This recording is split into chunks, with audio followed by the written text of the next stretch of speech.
The Ages of Man in Prophecy. Here we see a wonderful pastoral scene, which is the utopia of tomorrow and probably the utopia of Eden.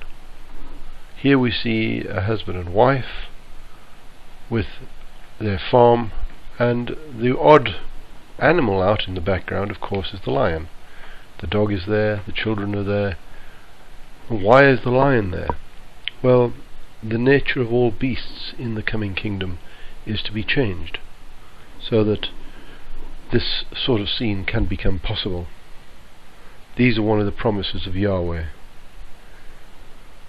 This utopian age will start after this present evil age will come to an end. There were 3 ages mentioned in the Bible: the one before the flood, the age that then was, the present evil age, and of course the future kingdom, the coming age. We are presently in the evil age. The Bible recognizes 4 major times in this age. That's the ages of Babylon, which famously was ruled by Nebuchadnezzar; Persia, which was ruled by Darius and those kings; Greece, that took over from Persia and destroyed Persepolis under Alexander the Great in a drunken rage; and Rome, of course, with its 10 resurrections once it had fallen. To the 3 different Visigoths, Vandals and Heruli that came and occupied those areas. We have had 9 resurrections up to now, and we are now seeing the 10th form. Whether this is going to be the final formation, the recent ructions over the cap problems and various other things that seems to have caused so much difficulty, we don't think has been buried. And of course the fact that Germany has so many financial problems and the present Chancellor is very unlikely to win the coming elections means that we have got probable changes in that area. We will have to see how that develops, although it is interesting to note that the present European Community was signed in 10 languages, and the treaty was of course named the Treaty of Rome, so it certainly has the name Rome on it. We are in the 10th resurrection now. The Hitler resurrection, of course, was the 9th. In this series you will see an overview of history. You will see the whole landscape going right the way back from Babylonian times right up the way till now. So there's 14 different eras with many different kings who essentially were thugs, which the mafia would have been proud to have leading them. They made money by going out and conquering and killing other people, destroying societies.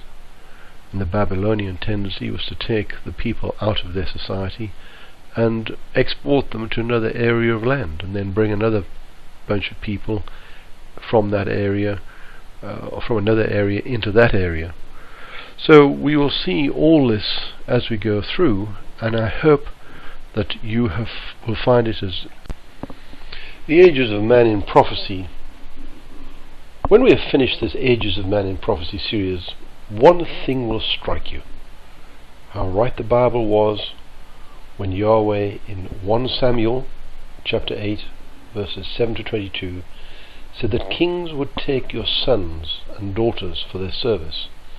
They would put your sons into armies, and of course navies, and today air forces, and they would have to go and fight for the kings. And it also says they would use you to plough in the fields and serve them. You will see a catalogue of disastrous history as one egotistical king or ruler rose up and destroyed the efforts of others. He was often then called a great conqueror, or, can you believe it, benefactor. You'll be astounded by the centuries of waste and conflict, murder and destruction and theft. Nothing has changed with over 80 conflicts ongoing now around this world. It is quite a frightening scenario, and it seems to be getting worse. And this is the problem we're facing up to right now. China is arming at a phenomenal rate of knots.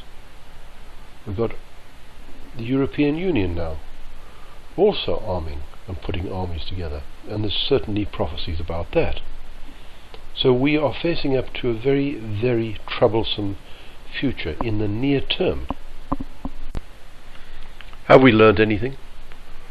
Often people say, how can there be a God if he allows this or that to happen? Read 1 Samuel chapter 8 verse 7, where Yahweh says, they have rejected me. In Job 1, 6 to 12, and Daniel 10, 13, and Jesus in his confrontation with Satan on the high mountain in Matthew 4, 8 to 9.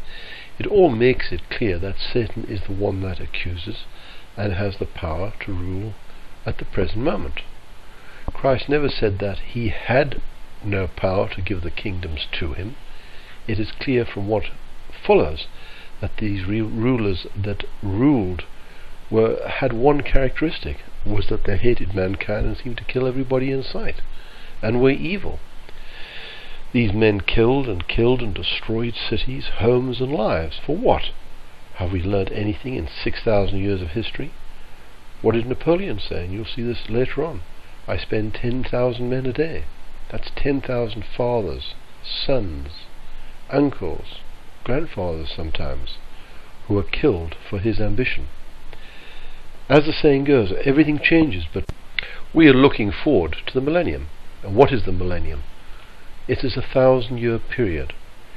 It is the reign of the kingdom of Yahweh on this earth, when Satan and his demons are restrained from their work of deception. The earth shall at last have its millennium Sabbath of rest. The resurrected saints will judge the world with Christ and rule. This is what we're all looking forward to. Reverting back to the previous scriptures we mentioned, let's have a look at 1 Samuel 8 verse 7. Yahweh makes it very clear that he's not ruling. In 1 Samuel 8 verse 7, and the Lord said unto Samuel, hearken unto the voice of the people in all that they say unto thee, for they have not rejected thee, but they have rejected me, that I should not reign over them. In Job 1 verses 6 to 7, now there was a day when the sons of God came to present themselves before Yahweh, and Satan also was amongst them. And the Lord said unto Satan, whence comest thou? Then Satan answered the Lord and said, from going to and fro in the earth, and from walking up and down in it.